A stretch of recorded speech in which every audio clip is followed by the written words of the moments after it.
Selamat hari Minggu, Bapak, Ibu, Saudara-saudari yang terkasih dalam Tuhan Yesus Kristus, dan berjumpa kembali dalam ibadah online GKI Purbalingga. Ada beberapa warta lisan. 1. Pelayan firman. Yang melayani firman pada kebaktian online pada hari ini, Minggu 11 April 2021, dilayani oleh Saudara Vincentius Indra SSI Teol dari GKI Karanglewas Purwokerto. 2. Bantuan pelayanan. Majelis Jemaat GKI Purbalingga telah berkirim surat untuk bantuan pelayanan atas diri Saudari Karsten Anindya Putri Kasih SSI Teol dari GKI Madiun dengan masa pelayanan pada tanggal 7 April 2021 sampai dengan tanggal 7 Mei 2021 di GKI Purbalingga. Mohon dukungan doa anggota jemaat sekalian. Sekian warta lisan yang kami sampaikan.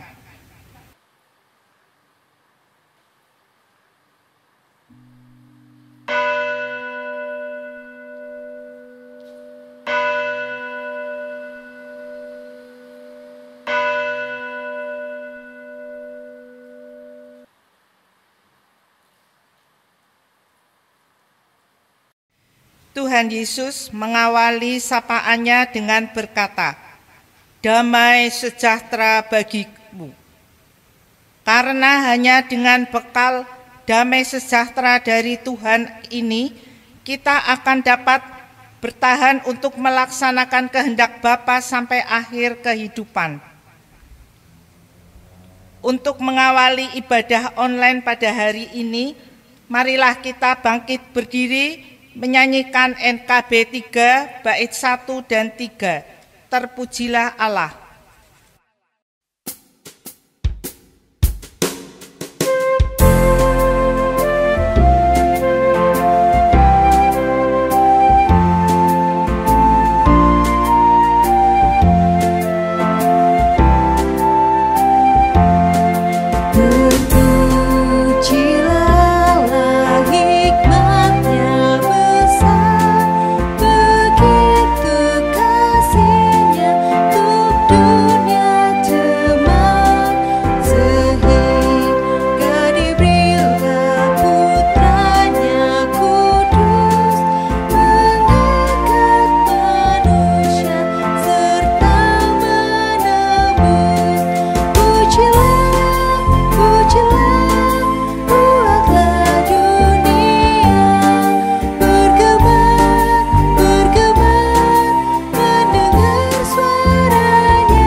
Umat Tuhan yang terkasih di dalam Tuhan Yesus Kristus, ibadah kita berlangsung di dalam nama Bapa, Anak, dan Roh Kudus.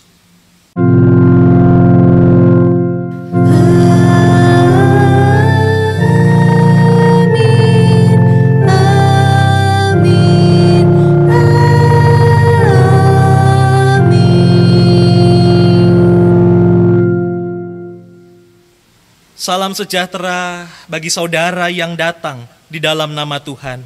Tuhan besertamu. Dan menyertai saudara juga. Saudara-saudara yang terkasih di dalam Tuhan Yesus Kristus, selamat pagi. Hari ini kita telah sampai pada minggu kedua Paskah. Dan secara khusus kita akan bersama-sama belajar dari peristiwa Yesus yang menampakkan diri kepada setiap murid-muridnya. Teristimewa Yesus yang menampakkan diri kepada Thomas, salah seorang murid Yesus yang punya kesempatan berharga untuk tidak hanya melihat, bahkan menyentuh tangan dan lambung Yesus. Saudara-saudara, apakah yang dapat kita pelajari dari peristiwa ini? Mari kita sama-sama menggumulinya dalam satu tema besar hari ini, yakni penerima damai sejahtera.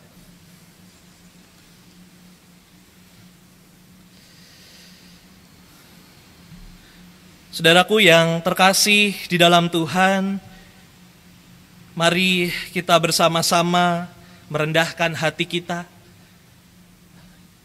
Kita hening sejenak untuk mengingat segala dosa dan pelanggaran kita. Kita berdoa. Bapa dalam sorga, di dalam kesempatan yang bersukacita ini, di tengah-tengah persekutuan kami hendak bersyukur kepadamu untuk setiap warna-warni peristiwa yang Tuhan lukiskan dalam tiap kehidupan kami.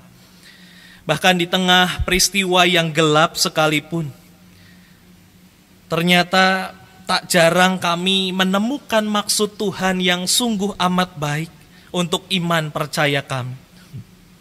Walaupun sering kami terlambat bahkan lamban menyadari maksud Tuhan.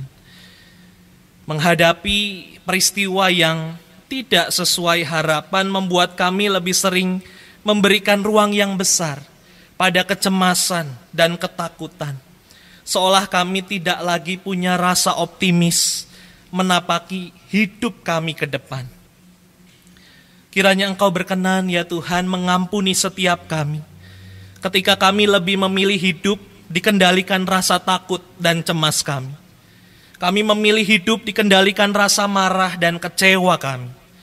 Dan tidak jarang rasa-rasa itu membuat kami bahkan kerap melukai batin orang-orang yang berada di dekat kami. Perkenankanlah kami untuk mengalami damai sejahtera Tuhan di dalam Kristus Yesus yang sudah bangkit, kami mohon. Amin. Saudaraku, mari kita bersama-sama bangkit berdiri bagi setiap kita yang telah mengaku segala dosa dan pelanggaran kita.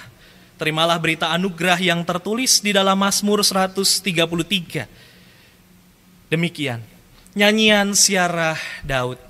Sungguh alangkah baiknya dan indahnya apabila saudara-saudara diam bersama dengan rukun, seperti minyak yang baik di atas kepala, meleleh ke janggut, yang meleleh ke janggut Harun dan ke leher jubahnya.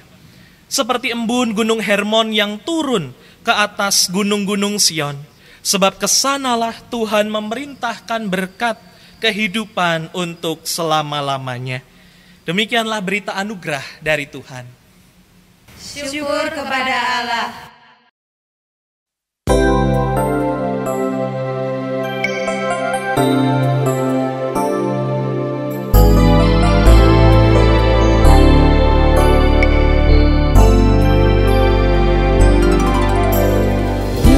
Yesus, Kau telah memulai segala yang baik dalamku.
Saudara-saudara, sebelum kita membaca dan merenungkan firman, kita berdoa mohon terang Roh Kudus, agar Roh Kudus hadir di tengah-tengah pelayanan firman ini.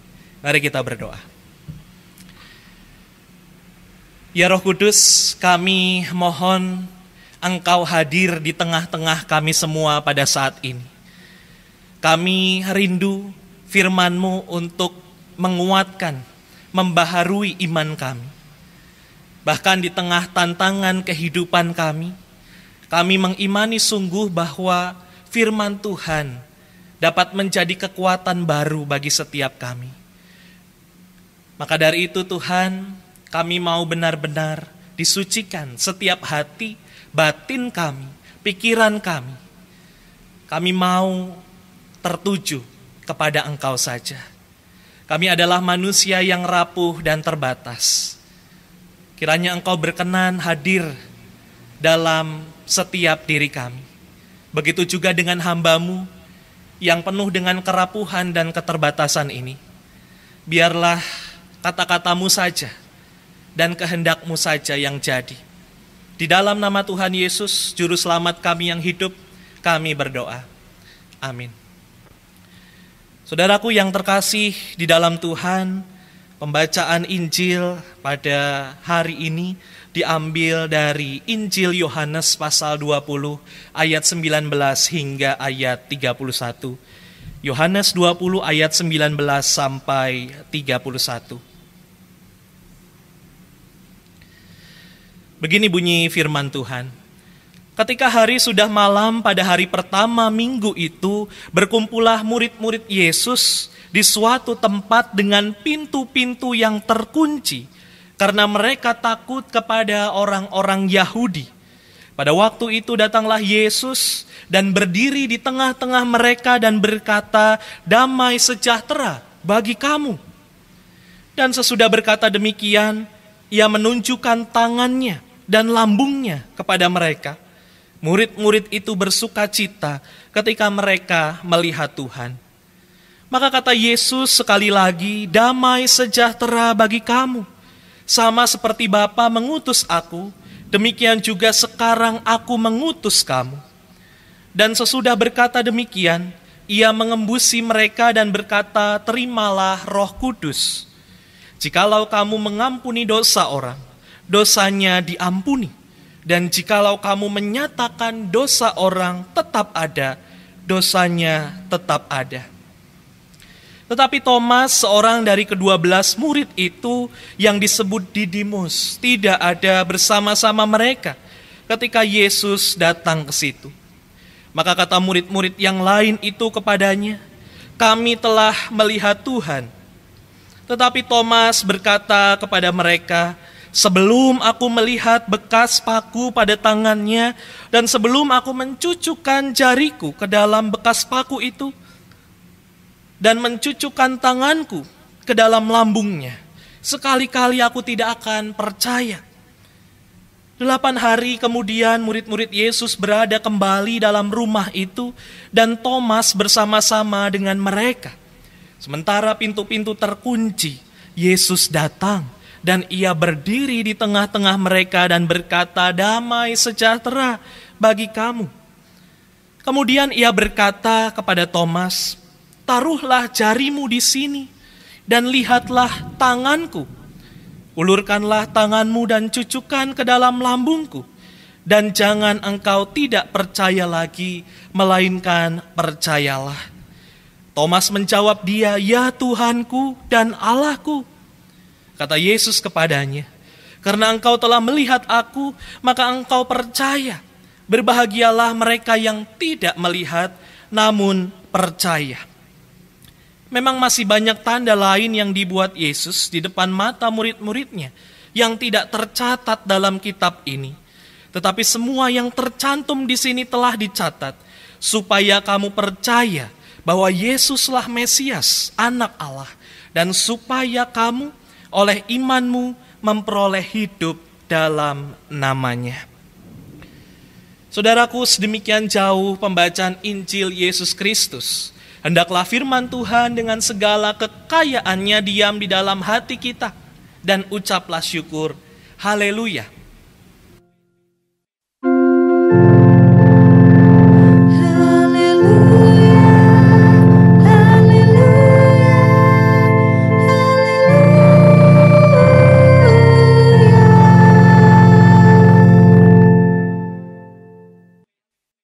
Umat Tuhan, saudara dan saudari yang terkasih, siapa di antara kita yang hidupnya tidak pernah diliputi oleh ketakutan dan kecemasan sama sekali? Boleh angkat tangannya. Wah, rasa-rasanya saudara, saya yakin juga dan percaya setiap kita, saudara dan saya tentu saja pernah diliputi oleh kecemasan dan ketakutan.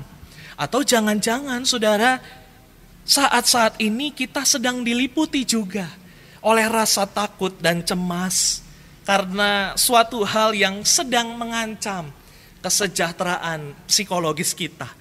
Semakin takut saudara, maka semakin bertambahlah kecemasan dalam hati kita. Sudah pasti kita merasa menjadi orang yang tidak aman sekaligus tidak nyaman. Apa kira-kira saudara perbedaan takut dan cemas?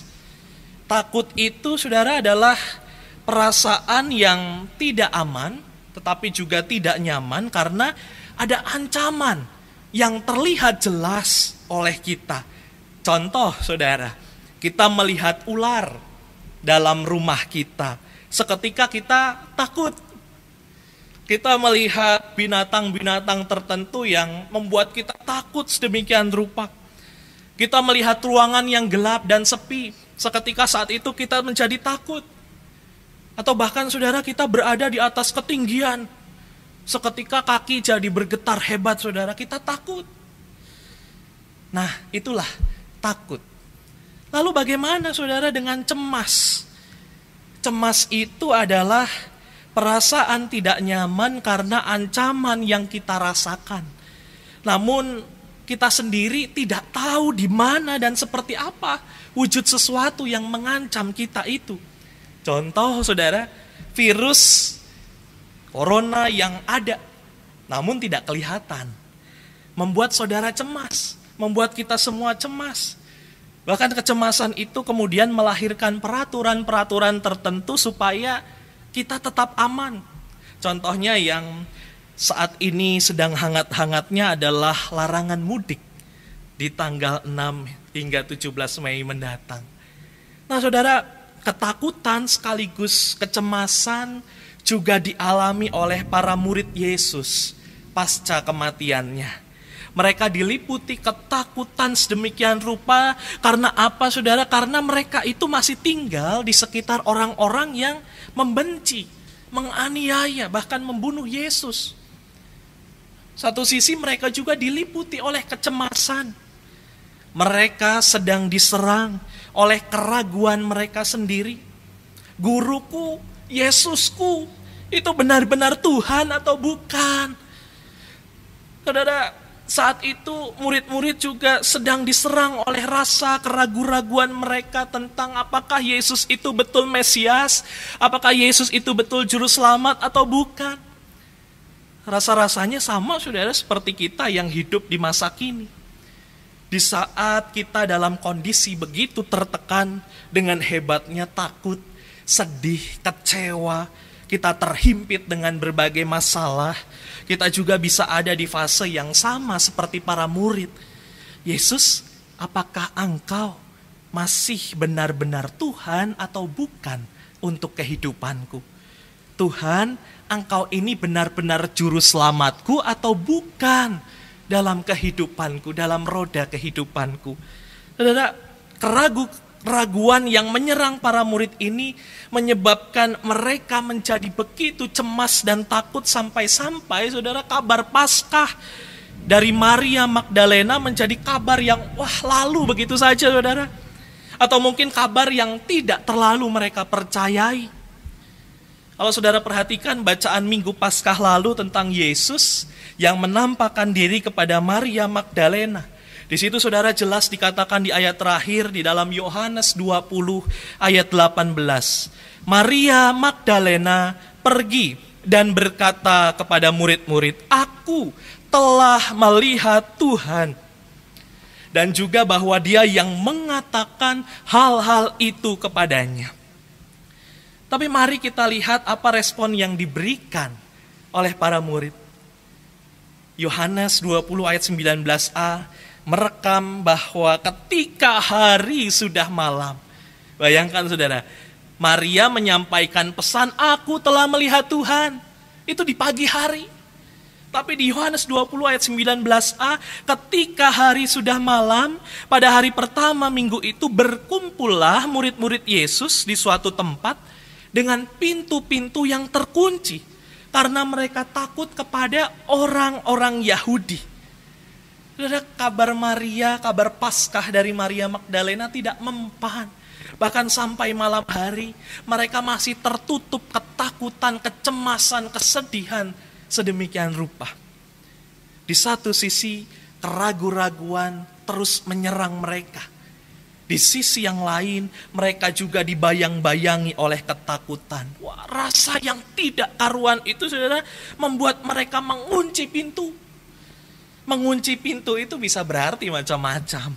Saudara, mengunci pintu pada saat apa, saudara? Mungkin kalau saudara, kita semua mengunci pintu rumah saat akan beristirahat malam hari.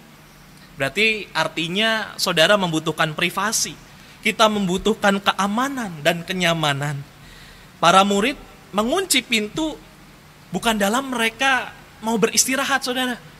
Tapi mereka tahu bahwa ada yang harus diwaspadai. Ada yang harus dihindari. Apakah itu? Oh, jangan-jangan ini adalah bagian dari skenario politik para pemimpin-pemimpin Yahudi yang membenci Yesus. Jangan-jangan mereka mengambil mayat Yesus itu dan menyembunyikannya supaya bisa menuduh para murid sebagai pencuri. Dan kemudian bisa dengan mudahnya menghancurkan para murid Yesus. Saudara, yang kurang dipercayai kebenarannya itu bukan hanya kabar Paskah dari Maria Magdalena, tetapi juga kabar Paskah dari 2 orang murid yang kembali dari Emmaus. Bayangkan, 2 kabar Paskah itu tidak mempan melembutkan hati para murid saat itu. Benar-benar saat itu, saudara, keraguan, kecemasan, dan ketakutan membuat para murid berada di bawah bayang-bayang tekanan. Sehingga mereka menjadi pribadi yang kehilangan damai sejahtera. Tapi saudaraku, Yesus melakukan tindakan yang benar-benar memenuhi kebutuhan mereka. Ia hadir di dalam rumah sekejap itu, saudara. Tetapi juga ia hadir di dalam hati para murid yang sama-sama tertutup rapat saat itu. Kata Yesus apa? Damai, sejahtera bagi kamu. Atau saudara, bahasa Ibraninya shalom, aleichem, eiren, bahasa Yunaninya. Apakah damai sejahtera bagi kamu, apakah shalom aleichem itu adalah kata-kata yang baru saat itu? Tidak. Itu kata-kata yang lama, saudara. Orang Yahudi juga selalu mengucapkan salam saat saling bertemu, shalom aleichem. Lalu dijawab oleh rekannya yang dijumpainya, aleichem salam. Artinya, damai sejahtera bagi kamu. Lalu lawan bicaranya, damai sejahtera bagi kamu juga. Saudara, ucapan itu ucapan yang biasa bagi orang Yahudi. Tetapi tindakan yang biasa ini sebenarnya luar biasa. Karena dikatakan oleh Yesus sendiri. Apanya yang luar biasa? Yang luar biasa, saudara, kehadiran dan perkataan Yesus ini mematahkan persepsi, mematahkan kegaduhan, mematahkan keraguan-raguan, mematahkan kecemasan, bahkan ketidakmengertian para murid saat itu. Ia datang dengan damai sejahtera yang membuat para murid mulai membuka kunci pintu hati mereka. Dan saat itu, saat berjumpa dengan Yesus, saudara, mereka mulai kembali punya daya untuk bersaksi pada banyak orang. Saudara, kalau disuruh membayangkan suasana ini, rasa-rasanya para murid yang sedang panas-panasnya diguyur sedemikian rupa dengan air yang sejuk, sekuyup-kuyupnya segar, lega, luar biasa. Kalau saudara dan saya juga diguyur dengan air yang begitu sejuk, tubuh kita tidak selamanya akan tetap basah. Pasti akan mengering kembali, saudara. Tapi setidaknya kita sudah tahu bagaimana dan dengan apa kita harus menyegarkan diri kembali. Begitu juga ketika para murid mau menerima damai sejahtera. Jangan kira damai sejahtera itu membuat hidup para murid tidak lagi menghadapi bahaya dari orang Yahudi yang membenci mereka. Mereka masih harus, saudara, menghadapi berbagai macam tekanan. Tapi kabar baiknya mereka jadi benar-benar tahu bahwa ternyata masih ada roh kehidupan yang menyertai mereka. Masih ada Tuhan yang tak terbatas sehingga mereka tidak berjalan seorang diri. Saudara, kalau saudara perhatikan juga ada satu orang murid yang absen pada pertemuan pertama. Siapakah dia, saudara? Dia adalah Thomas. Kemana Thomas kira-kira? Kalau kita lihat Injil Yohanes sama sekali tidak menceritakan saat itu Thomas kemana pada pertemuan yang pertama. Namun saudara, seorang profesor perjanjian baru seminari Luther di Michigan, yaitu Profesor Arlan Hultgren, mengatakan dalam tafsirannya bahwa Thomas itu tidak ada pada pertemuan pertama karena ia sedang bergumul dengan dirinya sendiri. Ia bergumul dengan rasa frustasinya karena semua harapannya mengikuti Tuhan sudah pupus. Ia adalah Thomas yang terluka. Ia adalah Thomas yang marah. Thomas yang dulu optimis dan gagah. Kalau saudara membaca Yohanes 11 ayat 16, lalu Thomas yang disebut Didimus berkata pada murid-murid yang lain, saat Yesus dan murid-muridnya akan bergegas ke Yerusalem, Thomas berkata, marilah kita pergi juga untuk mati bersama-sama dengan dia.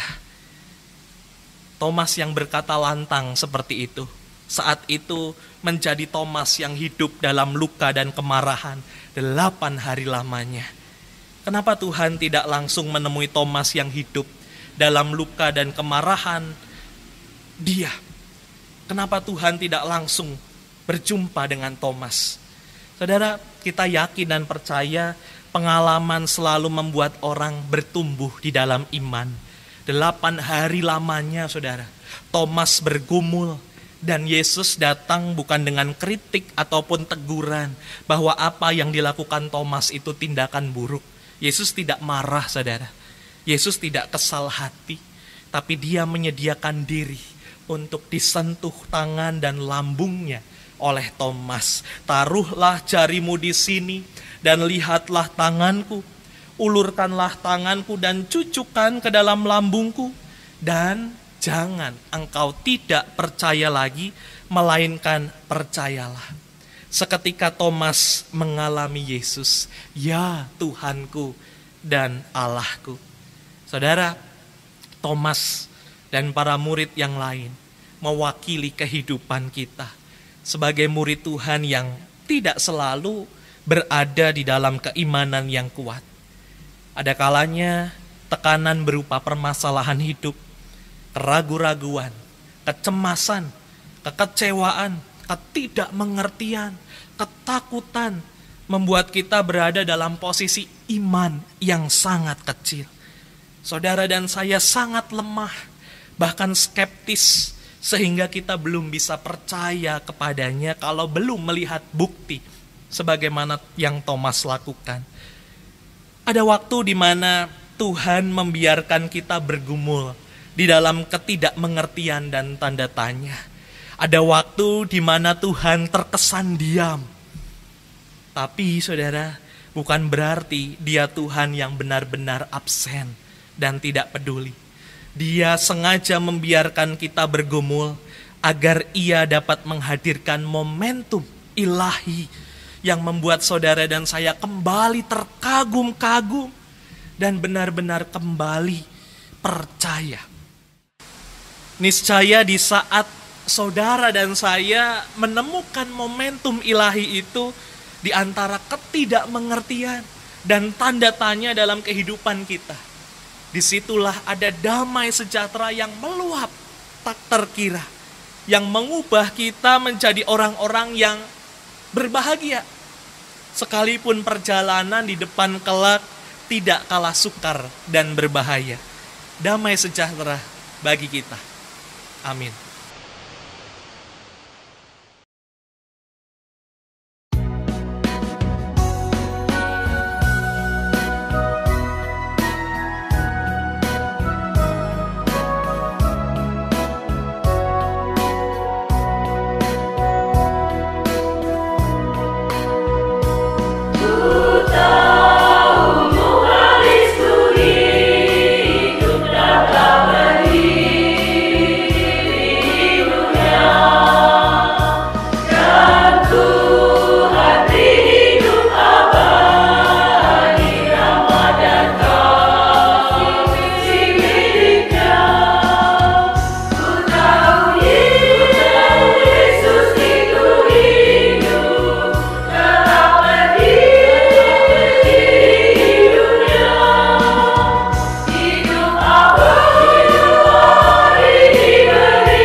Pengakuan iman rasuli. Bersama dengan umat Allah di masa lalu, masa kini, dan masa depan, marilah kita mengingat pengakuan baptisan kita seturut pengakuan iman rasuli dengan berdiri. Aku percaya kepada Allah Bapa yang Maha Kuasa, Khalik langit dan bumi, dan kepada Yesus Kristus, anaknya yang tunggal Tuhan kita, yang dikandung dari Roh Kudus, lahir dari anak darah Maria, yang menderita sengsara di bawah pemerintahan Pontius Pilatus, disalibkan, mati dan dikuburkan, turun ke dalam kerajaan maut, pada hari yang ketiga, bangkit pula dari antara orang mati, naik ke surga, duduk di sebelah kanan Allah, Bapa yang Maha Kuasa, dan dari sana ia akan datang untuk menghakimi orang yang hidup dan yang mati. Aku percaya kepada Roh Kudus, gereja yang kudus dan am, persekutuan orang kudus, pengampunan dosa, kebangkitan orang mati, dan hidup yang kekal. Amin. Saudara-saudara yang terkasih di dalam Tuhan Yesus Kristus, mari kita berdoa, menyatukan hati kita di dalam doa syafaat. Kita berdoa. Bapa dalam sorga, kami berdoa secara khusus untuk banjir bandang yang terjadi di Nusa Tenggara Timur. Terkhusus di wilayah Flores Timur, di Kupang, di Sumba Timur maupun di berbagai daerah yang ada, di mana banjir bandang itu menyebabkan puluhan orang meninggal dunia. Tuhan, kami mohon Engkau berkenan memberikan kekuatan dan penghiburan bagi saudara dan saudari kami yang berada di Nusa Tenggara Timur maupun juga di daerah-daerah lainnya yang saat ini tengah dilanda bencana. Kami percaya Tuhan hadir dan berkarya memulihkan dan menyembuhkan mereka. Biarlah juga Tuhan, kami sebagai murid-murid-Mu boleh bersama-sama saling mendoakan, bahkan juga saling mempedulikan melalui setiap cara yang boleh kami adakan untuk membantu saudara dan saudari kami yang terdampak bencana. Kami juga Tuhan berdoa untuk saudara dan saudari kami yang tengah sakit maupun sedang dalam pemulihan. Kami percaya Tuhan berkarya melalui setiap penanganan medis, obat-obatan, maupun juga setiap perhatian, kasih sayang, dukungan dari banyak orang untuk saudara dan saudari kami yang tengah sakit. Secara khusus kami berdoa untuk Ibu Suniati, Ibu Yulia Lianawati, Ibu Tirsa, Ibu Amaria, Ibu Cikimbeng, Bapak Tan Hokwan, Ibu Widya Stuti, dan saudara-saudari kami yang kami sebutkan namanya di dalam hati kami yang saat ini sedang sakit. Kiranya rahmat dan kasih penyertaan Tuhan boleh menaungi setiap saudara-saudari kami ini yang tengah bergumul dengan rasa sakitnya. Kami juga berdoa mengingat saudara-saudari kami yang pada minggu ini berulang tahun. Kami percaya 1 tahun usia yang Tuhan anugerahkan adalah kesempatan kembali bagi setiap saudara dan saudari kami untuk menjadi berkat bagi banyak orang. Kami juga Tuhan berdoa untuk gereja Tuhan GKI Purbalingga. Kami percaya Tuhan juga memberkati setiap kegiatan gerejawi yang ada.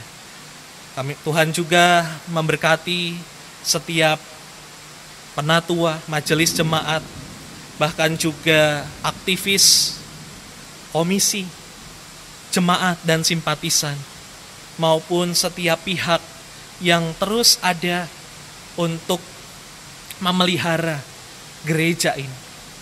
Biarlah juga Tuhan berkenan untuk memberkati kami sebagai gereja Tuhan di tempat ini, bersatu padu, saling bekerja sama satu dengan yang lain, saling mendoakan satu dengan yang lain. Biarlah tubuh Kristus terpancar melalui gerejamu di tempat ini. Tuhan, kami juga berdoa untuk masa pandemi saat ini. Kami juga berdoa untuk vaksinasi yang terus boleh digelar di sekitar kami.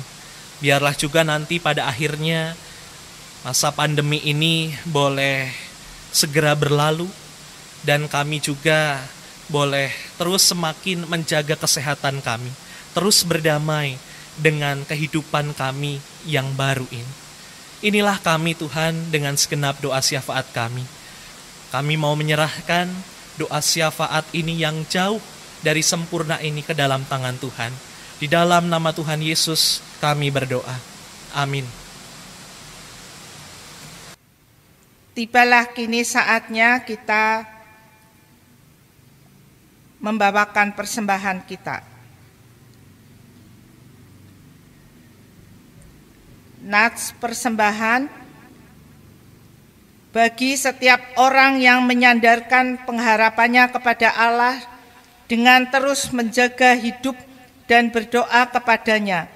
Matius 5 ayat 24 berkata, "Tinggalkanlah persembahanmu di depan mezbah itu, dan pergilah berdamai dahulu dengan saudaramu, lalu kembali untuk mempersembahkan persembahanmu itu. Karena itu, mengucap syukurlah kepada Tuhan atas kasih karunia yang telah dicurahkan kepada kita. Persembahan Bapak Ibu dapat diserahkan secara langsung ke kotak persembahan pada saat ibadah onsite atau diserahkan ke kantor gereja pada jam kerja.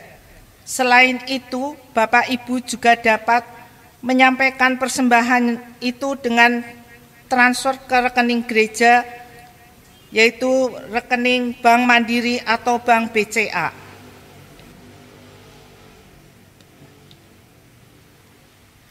Marilah kita berdoa membawa persembahan kita. Bapa yang ada dalam surga, Bapa yang Maha Kasih, kami bersyukur Bapa, karena Bapa senantiasa memberkati kami dengan berkat yang melimpah, sehingga kami dapat mempersembahkan apa yang menjadi milik Bapa untuk kemuliaan nama Bapa di gerejamu GKI Purbalingga ini. Berkati akan para komisi yang mengelolanya, para penatua yang mengelola keuangannya itu, agar dapat memperlebar kerajaan Tuhan di GKI Purbalingga ini. Terima kasih Bapa, hanya di dalam nama Tuhan kami Yesus Kristus kami telah berdoa dan bersyukur. Amin.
Saudaraku yang terkasih di dalam Tuhan, arahkanlah hatimu kepada dunia yang dijadikan Tuhan. Kami mengarahkan hati kami kepada dunia yang dijadikan Tuhan. Jadilah sahabat bagi sesama. Kami ingin mempersaksikan Kristus. Terpujilah Bapa, Anak, dan Roh Kudus. Kini dan selamanya. Dan kini mari bersama-sama kita menerima berkat dari Tuhan. Tuhan memberkati kita dan melindungi kita. Tuhan menyinari kita dengan wajah-Nya dan memberi kita kasih karunia. Tuhan menghadapkan wajah-Nya kepada setiap kita dan memberi kita sekalian damai sejahtera. Amin.